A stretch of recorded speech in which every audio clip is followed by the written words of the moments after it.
3, 2, 1, you go crazy. Yes! That's it, amazing!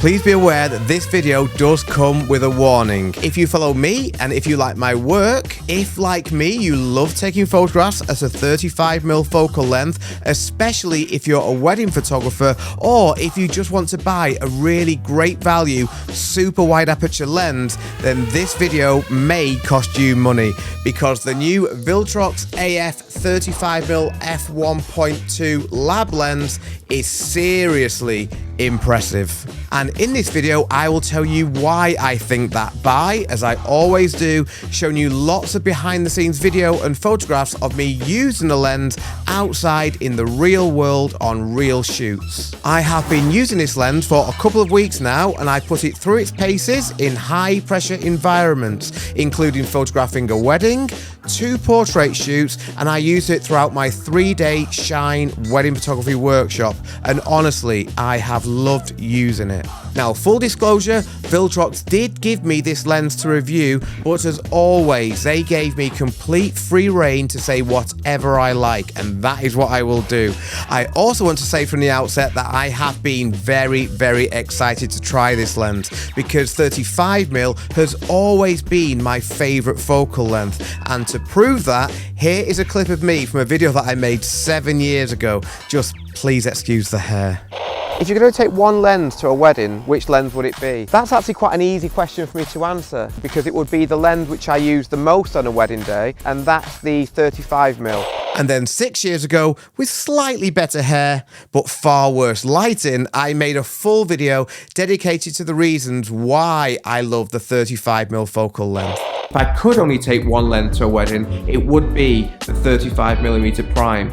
Since I moved to Sony 8 years ago, my most used lens has been this one, the Sony 35mm f1.8. But what's better than 1.8? 1.2. Viltrox have an excellent reputation for making lenses that are not only really great to use, but they are excellent value too. And over the past few months, I have had the pleasure of reviewing their 50mm f1.4 Pro and their 85mm f1.4 Pro, both of which I reviewed by using them on real wedding days. And last month, I reviewed their new 55mm f1.8 Evo lens on a portrait shoot, and all 3 of those lenses were excellent. And this lens, the 35mm f1.2, is part of their Lab series, which is their top tier range. So Viltrox are putting this lens out there to compete with the very best lenses on the market. It's also worth noting that this is actually the second version of this lens from Viltrox. The first, which I have never used, had a little electronic display just about there, but Viltrox have removed that in this version, hence why this newer version is the N version, as that stands for non-display. This version is a more traditional design with a proper aperture ring, including click and declick functionality, which is brilliant if you shoot both photo and video. This is purely about simplifying the design and improving the usability. It is still weather sealed, and honestly, it is built like a tank. This feels like a seriously professional lens. So let's now get into the exciting bit and talk about the headline feature of the lens and the reason why I was so excited to try it, and that is obviously its wide aperture of f1.2. Now, having the ability to shoot at f1.2 gives 2 huge benefits. Firstly, and this is especially beneficial if, like me, you're a wedding photographer who is often shooting in low light conditions such as churches, being able to shoot at f1.2 is great because it allows much more light into the camera, meaning that you can shoot at lower ISOs and slightly faster shutter speeds, which will result in sharper and cleaner images. Now, here are some examples of me using this lens to photograph Annabelle and George's wedding ceremony, and notice how shooting at wide apertures has allowed me to keep my ISO relatively low, even in a very dark church. church. These two shots I think are particularly impressive, and they really show off the capabilities of this lens. Firstly, this photograph was taken at f1.2, and I deliberately composed this shot so that the couple were on the very right hand side of the frame, which usually is a real test of lens sharpness. But just look at how sharp they are, even at 1.2 and even when they're on the very edge of the frame. Shooting at 1.2 has also allowed me to have my shutter at 1/200 and my ISO at 1600. Now, I'm not clever enough to know what my ISO would have to be to shoot this at 2.8, so I asked ChatGPT, and the answer was ISO 12,800, which obviously would have resulted in a much noisier photograph. Here's another example of how sharp this lens is. As a couple walking back up the aisle, I shot them at a faster shutter speed of 1/400th of a second because they were moving, but the f1.2 aperture allowed me to keep my ISO relatively low at 2000. And not only are the couple tack sharp, but as you can see here, the photograph is really clean too because of that relatively low ISO. Again, if I were to shoot this same photograph at f2.8, my ISO would have had to have been 16,000. Also, if we go back to this photograph again, as you can see, I was using my mirror to create the reflection. Now, the reason that you can't see the join of where the mirror starts and stops in the photograph is because I was shooting at such a wide aperture. This shot would not have been anywhere near as effective had I taken it at f2.8. And here is another example of me using my mirror to create a reflection, this time on an engagement shoot. Again, notice how despite the fact that Alice and Steve are walking, so they're moving, they are still tack sharp at f1.2. And because I'm able to shoot at f1.2 on this Viltrox lens, you can't see the join of where the reflection starts and stops. It's also very important to remember that just because a lens is sharp, that doesn't mean that it can track well. So if you are using any form of continuous autofocus, as I like to do, and that lens that you're using can't track well, then it's pretty useless, especially if you're a wedding, sports or wildlife photographer who is obviously shooting moving objects. I promise you, having now used this lens for a couple of weeks on a number of shoots, this lens also does track really well. And here is a great example of that from one of the most stressful and important parts of the whole wedding day. So as Annabelle was walking into the church with her dad, I focused on her, and then using back button focus, I trusted the Viltrox 35mm f1.2 lens to keep the focus on her, and as you can see, it did so perfectly.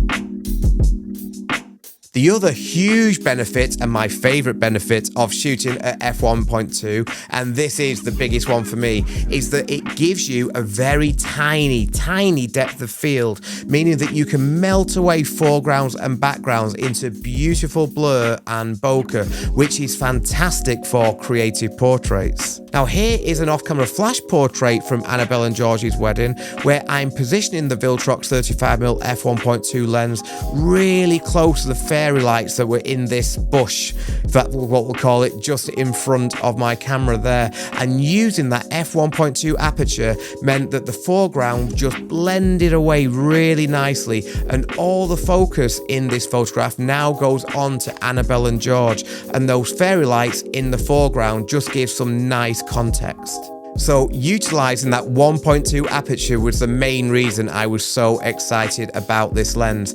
As you'll know if you follow me, I love to shoot through things to create foreground bokeh, and the wider your aperture, the more that foreground and background for that matter will just melt away into nothing, which puts even more focus on your subject. The tiny depth of field which 1.2 can create is even more apparent when we take close-up portraits. So this portrait of my friend Rose is a great example of that. Just look at how sharp her right eye is, but also look at how out of focus and soft her left eye is. It's pretty crazy. And here's that same shot, but with the main man, Eric, in as well. I love natural light portraits like these, and I think that they look great at f1.2. So I obviously knew that I was going to be loving the f1.2 aperture of this lens for creative reasons, but what I couldn't know was how sharp this lens would be. But as you can see in these videos and photographs from my Shine 6 workshop last week, this lens really is sharp, even at 1.2.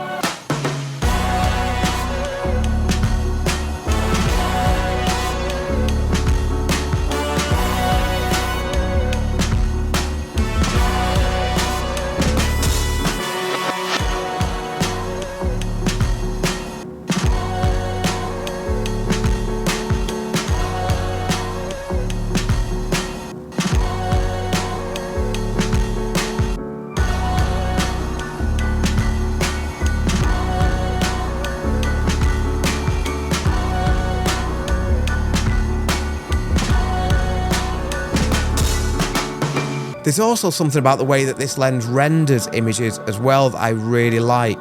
The combination of sharpness and soft background blur gives images a really premium cinematic feel.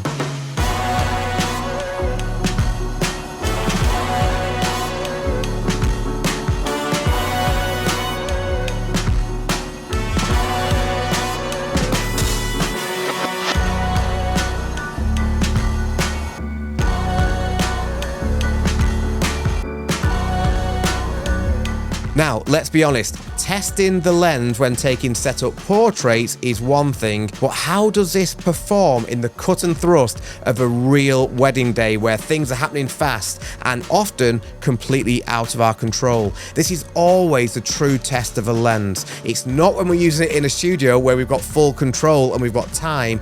It's when we're out using it in high pressure events where we have to trust our equipment to get it right. And once again, without wishing to sound like a broken record, as you'll see now, this lens performed really well.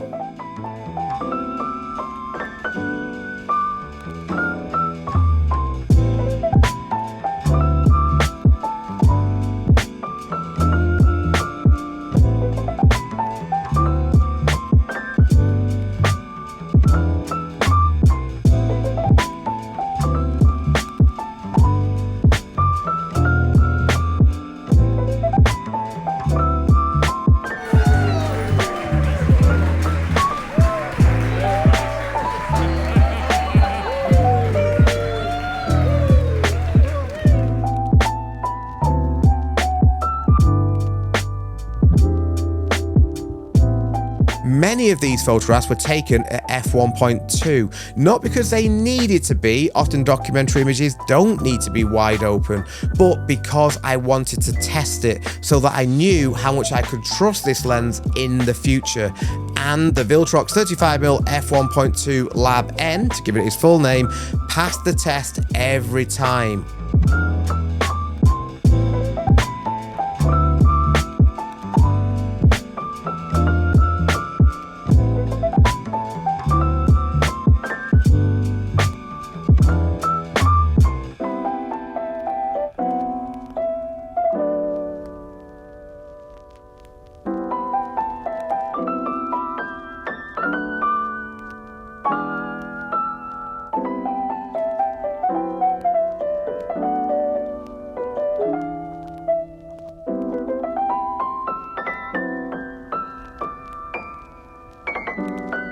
Now, I am aware that I'm probably making this lens sound just about perfect, but is it perfect? Well, no, it's not. And I will be honest, when I first got this out of the box, I was a little bit shocked at just how large and heavy it was. Remember, for years, I've been using the Sony 35mm f1.8 as my main 35mm, and this is tiny and very, very light in comparison. Since I've been using Sony, as I mentioned earlier in the video, I would say that over half the photographs that I've ever taken have been on this lens. So I'm used to my 35mm being really small and really light, and this lens is not that. This lens weighs in at 910 grams, whereas the Sony is 280 grams, a third of the weight of the Viltrox.